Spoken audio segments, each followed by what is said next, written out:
These 10 places in the Netherlands changed my life. I thought I knew the Netherlands.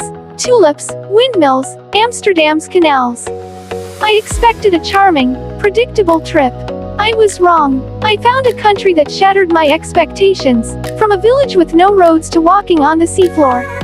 These 10 places didn't just surprise me, they changed how I see the world. I'll admit, I had the Netherlands stereotyped: quaint, flat, and pleasant. But my journey turned that assumption on its head. It wasn't just about seeing beautiful places, it was about moments that shifted how I think about ingenuity, nature, and living well.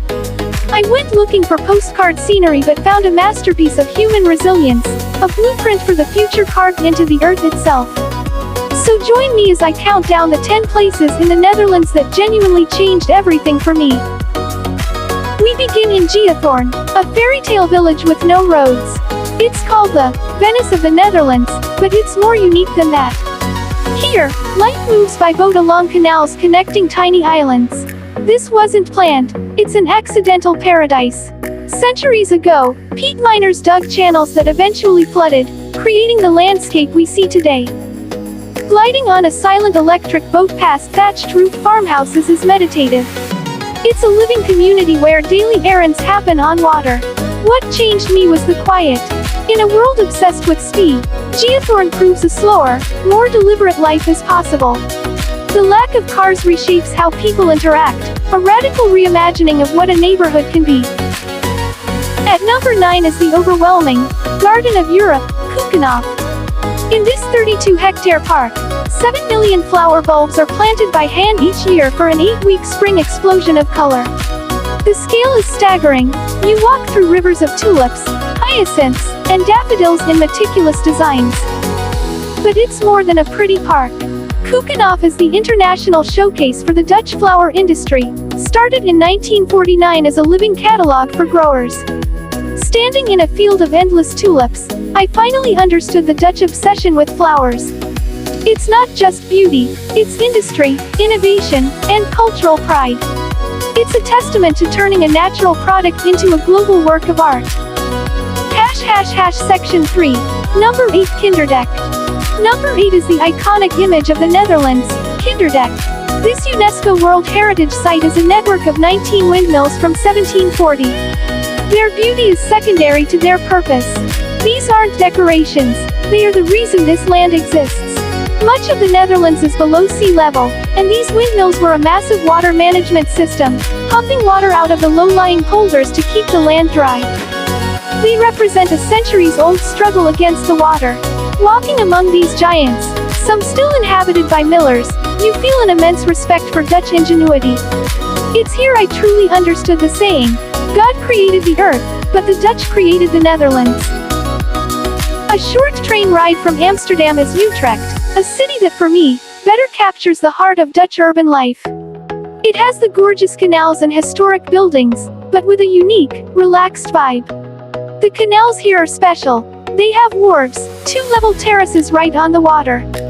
These former cellars are now packed with lively restaurants and cafes. At the city's heart is the Dom Tower, which offers breathtaking panoramic views after a 465-step climb.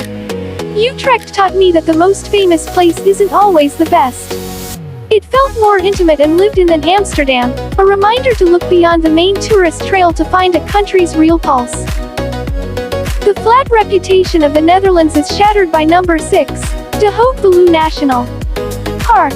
This nearly 5,500-hectare park is a wild mix of dense forests, heathlands, and massive sand dunes.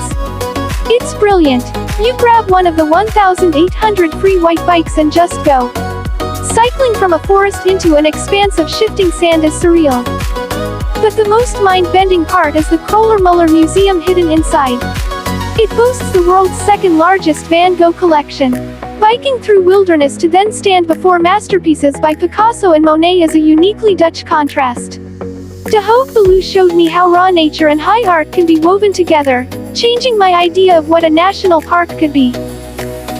At number 5, we head south to Maastricht. Tucked between Belgium and Germany, it feels like another country, blending Dutch, French, and German cultures. The city is a maze of medieval walls and churches, but the most transformative spot for me was a bookstore. The Dominican bookstore might be the most beautiful in the world. It's housed inside a 700-year-old Dominican church. Walking in is a spiritual experience. 3-story steel bookshelves line the hall, leading to a cafe where the altar once stood. You can browse for books under ancient stone vaults. This cathedral of books showed me the power of giving old buildings new life, proving that history can be preserved by giving it a new purpose. Number 4 is the island of Texel, pronounced Texel, a place of wind, water, and wide open spaces. It's the largest of the Wadden Islands, and arriving feels like entering another dimension of dunes, beaches, and endless sky. Here, nature calls the shots. There are more sheep than people. The western side is the dunes of Texel National Park, where you can hike for hours with only the sound of wind and seabirds. Watching the sunset from the iconic red lighthouse is unforgettable.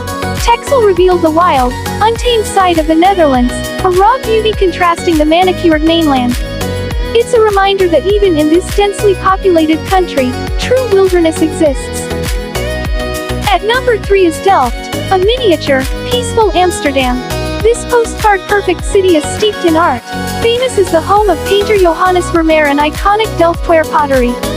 Walking through Delft is like stepping into a Vermeer painting. The light hits the canal houses and cobblestone streets with a soft glow. The story of Delftware is just as compelling. In the 17th century, potters here mastered their own blue and white style to rival Chinese porcelain. You can still visit the Royal Delft factory to watch artisans at work. Delft taught me that art isn't just in a museum. It can be the very fabric of a city's identity, tangible in its streets and crafts. My number 2 spot isn't a city, but a brain-breaking landscape, the Wadden Sea. This UNESCO World Heritage Site is the world's largest system of intertidal mudflats. What makes it life-changing is wadlopen, or mudflat walking. At low tide, the sea retreats for miles, and with a guide, you can walk on the literal bottom of the ocean. The experience is surreal, a dramatic, lunar landscape under an enormous sky, with seals on distant sandbanks. It feels like an expedition to another planet. Walking on the seafloor fundamentally changed my relationship with nature. It's a humbling reminder of the planet's cycles, making you a guest in a world that's underwater twice a day. And finally, number 1 brings me back to where it all began, Amsterdam. Specifically, the 17th century canal ring, but seen with new eyes. After seeing the ingenuity of Kinderdijk and the artistry of Delft, I finally understood that these canals aren't just pretty. They are a masterpiece of hydraulic engineering, the culmination of centuries of the Dutch learning to master water. My life-changing moment came at golden hour. I rented a small boat and cruised as the sun went down. The low light turned the water to gold and the gabled houses seemed to glow.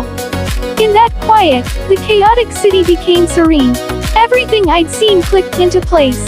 These canals are the heart of the Dutch story, a symbol of Golden Age wealth, artistic spirit, and engineering brilliance. I went to the Netherlands expecting tulips and windmills and left with my perspective completely rebuilt.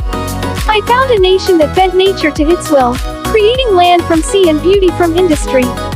From roadless villages to wild islands, the Netherlands revealed shocking contrasts and profound depth. It's a place where history isn't locked away, it's lived every day. My journey taught me that no matter how much you think you know a place, it can always change you. So, which of these places surprised you the most? What's a travel experience that changed your perspective? Let me know in the comments. And if you enjoyed this journey, don't forget to like and subscribe for more adventures that challenge the expected.